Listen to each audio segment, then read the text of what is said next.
Hey guys, welcome to yet another wonderful session of learning with Prep Class.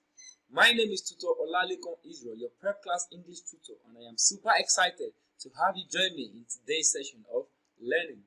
Now, in today's session, we will be answering question 51 to question 55 from the WAEC English 2018 past question. Remember, the purpose of this session is to help you prepare for your forthcoming WAEC examination. So, without wasting much time, let's get down to the business of the day. Before we begin, kindly take a moment to subscribe to this channel, turn on the post notification so you can be notified whenever we upload any new content. Alright, let's get to it. Question 51. Now the instruction reads, from the word or group of words lettered A to D, choose the word or group of words that best completes each of the following sentences. From the word or group of words lettered A to D, choose the word or group of words that best completes each of the sentences. Question 51 reads, the evening was rounded dash with a dance. The evening was rounded dash with a dance. A. The evening was rounded off with a dance. B. The evening was rounded up with a dance. C. The evening was rounded out with a dance. D. The evening was rounded down with a dance. So which of these is the best to complete this sentence? Now, the answer is between option A and B. The evening was rounded off with a dance, or the evening was rounded up with a dance. Now, to round off means to conclude, to finish, to complete, to end. So you can actually say the evening was concluded with a dance. The evening was made complete with a dance. Now, to round up means to approximate. Sorry for the two commas we have there, that's a typographical error. To round up means to approximate, to gather or to assemble. Now, between these two options, the best is option A. Now, to complete, to end, the evening was ended with a dance. The evening was rounded off with a dance. So the answer is option A. The evening was rounded off with a dance. To round off means to complete, to bring an end to something. Right. Moving on to the next question, question 52. Remember, we had to select the option that best completes this sentence. Question 52 reads, I dash have done the dishes, but I haven't had the time. I dash have done the dishes, but I haven't had the time. A. I will have done the dishes, but I haven't had the time. B. I should have done the dishes, but I haven't had the time. C. I might have done the dishes, but I haven't had the time. D. I shall have done the dishes, but I haven't had the time. So which of these is the best to complete this sentence? Now, the answer to this question is option B, should. I should have done the dishes, but I haven't had the time. Maybe this person has been busy all day, so he or she does not have the time to do the dishes. I should have done the dishes, but I haven't had the time. Now, one of the uses of the auxiliary should is to show obligation or duty. Now, doing the dishes here is a duty or an obligation that should have been carried out by the subject here. I should, it's a duty, it's an obligation. I should have done the dishes, but I haven't had the time. So, the answer to this question is option B, should. I should have done the dishes, but I haven't had the time.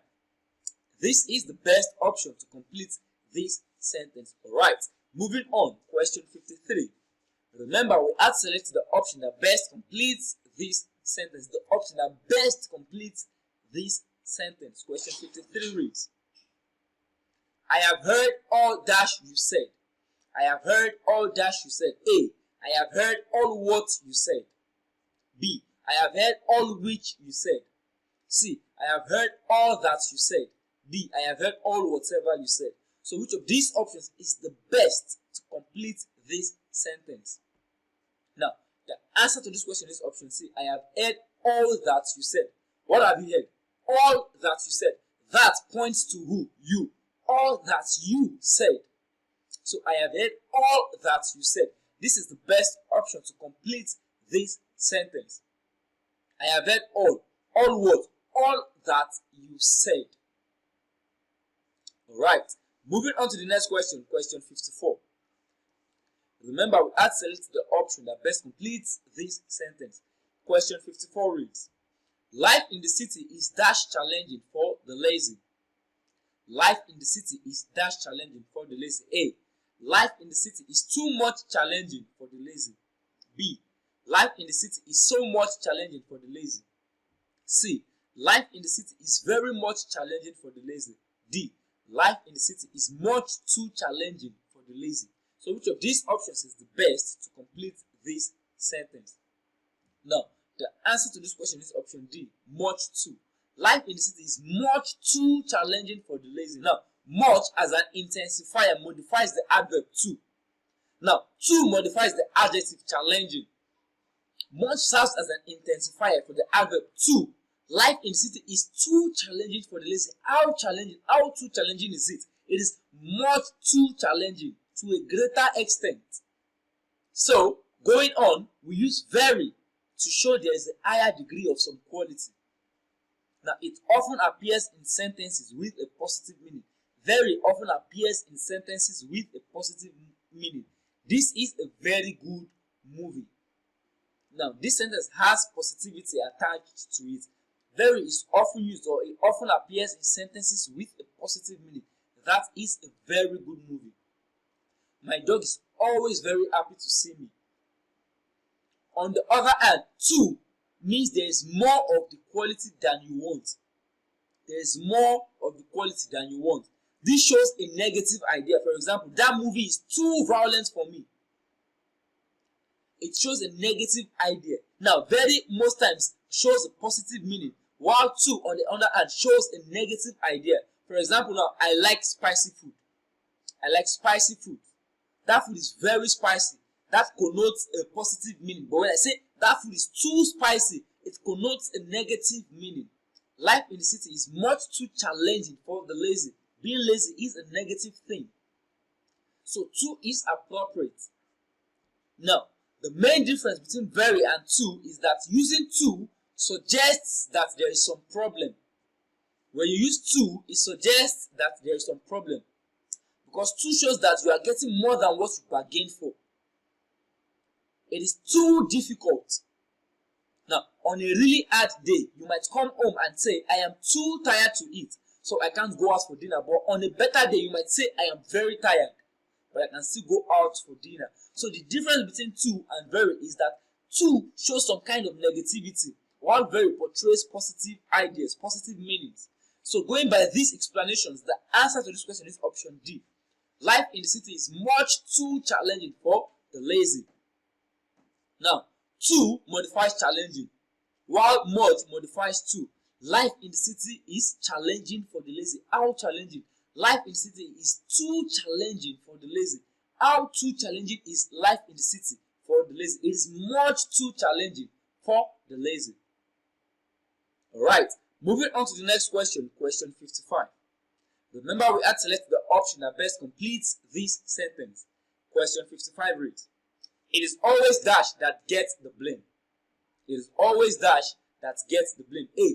It is always me that gets the blame.